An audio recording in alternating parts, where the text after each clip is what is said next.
नमस्कार। 8 अगस्त 2024 का ये जांच प्रतिवेदन मैंने सूचना का अधिकार अधिनियम 2005 के अंतर्गत मैंने शासकीय उचित मूल्य की दुकान तपा के निरीक्षण का आवेदन दिया था।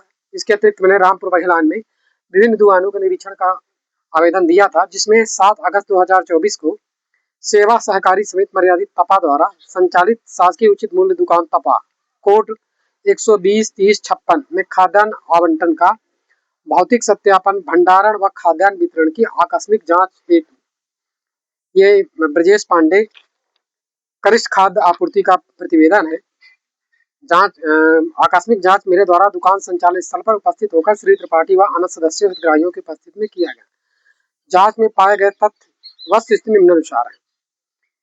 यह कि शासकीय उचित मूल्य दुकान तपा का खाद्यान्न संचालन, वितरण, भंडारण संस्था द्वारा नियुक्त विक्रेता श्री सूर्यकांत गौतम के द्वारा किया जा रहा है। निरीक्षण में एक बात यह आई है कि सूर्यकांत गौतम के द्वारा माह में कम समय दुकानें खोली जाती है। विक्रेता द्वारा 6 घंटे दुकान खोलकर खाद्यान्न का वितरण नहीं किया जा रहा। 3 माह के बिल, वाउचर, स्टॉक रजिस्टर, वितरण रजिस्टर व अन्य आवश्यक दस्तावेज अभिलेख जांच समय उपलब्ध नहीं कराए गए। साथ ही विक्रेता द्वारा विक्रय की जाने वाली सामग्री आवश्यक वस्तुओं का सील्ड नमूना दुकान में प्रदर्शित किया नहीं जा पाया गया। विक्रेता द्वारा पीओएस मशीन में उपलब्ध ऑनलाइन खाद्यान्न स्टॉक मात्रा की पर्ची प्रिंट निकालकर प्रदान किया गया। पीओएस मशीन स्टॉक रजिस्टर में जांच में उपलब्ध दर्ज ऑनलाइन खाद्यान्न स्टॉक मात्रा दिनांक 7 अगस्त 2024 व दिनांक पर भौतिक सत्यापन में उपलब्ध पाया गया। खाद्यान्न स्टॉक की मात्रा जांच गणना की जाकर निरीक्षण पंचनामा तैयार किया गया, जिसमें स्टॉक मात्रा जो पाया गया उसमें से स्टॉक सत्यापन में कम पाई गई मात्रा की जो बाजार मूल्य है 2,82,710 रुपये पाया गया, जिसके जिम्मेदार विक्रेता से भू राजस्व की वसूली के लिए अनुविभागीय अधिकारी रामपुर बघेलान, जो दुकान आवंटन अधिकारी भी रहते हैं, के समक्ष खाद्य निरीक्षक द्वारा प्रतिवेदन प्रस्तुत किया गया, जिसमें जो कम मात्रा पाई गई वो गेहूं की पाएगी 48.13 क्विंटल, जिसकी कीमत 3,000 रुपए के हिसाब से 1,44,390 रुपए। चावल 34.58 क्विंटल 4,000 के हिसाब से 1,38,320, कुल 2,82,710 रुपए का सत्यापन कम पाया गया।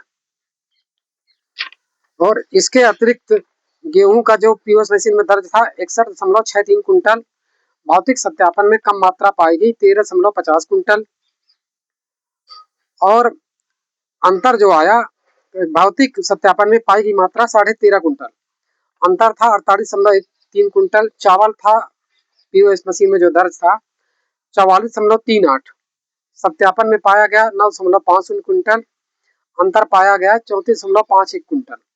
शक्कर 1.1 क्विंटल 1 किलो थी, और जो भौतिक सत्यापन में पाई गई मात्रा 1.8 0.07 क्विंटल का अंतर था। नमक 13.42 क्विंटल मशीन में दर्ज था, और मौके में जो पाया गया 16 क्विंटल पाया गया, अंतर था 2.58 क्विंटल का। चना 17.50 क्विंटल, भौतिक सत्यापन में 17.50 क्विंटल पाया गया, लेकिन मौके में जो चना था वो बिल्कुल खराब हो चुका था। अब इस प्रतिवेदन के आधार पर अनुविभागीय अधिकारी रामपुर बघेलान ने विक्रेता सूर्यकांत गौतम को निलंबित कर दिया था। फिर बाद में पता नहीं किस कारण से अपने ही आदेश में स्टे दे दिया गया था। अब ये जांच यदि और अन्य उस समय मैंने जो आवेदन लगाया था अन्य पीडीएस दुकानों का यदि और मैं निरीक्षण करता तो इस तरह के और भी खुलासे होते, लेकिन खाद्य निरीक्षक के पास बहुत समय नहीं था। स्टाफ की कमी कारण मैं प्रतिवेदन जांच नहीं कर पाया, जिसके कारण यह निरीक्षण अधूरा रह गया, और पूर्ण निरीक्षण न कराने के विरुद्ध मेरे द्वारा राज्य सूचना आयोग में 2 अपील प्रस्तुत की गई है। अब जिसकी सुनवाई पता नहीं कब तक होगी। अब यह मेरी वीडियो यदि आपको पसंद आ रही है तो कृपया लाइक करें, शेयर करें, सब्सक्राइब करें और कमेंट अवश्य करें। धन्यवाद।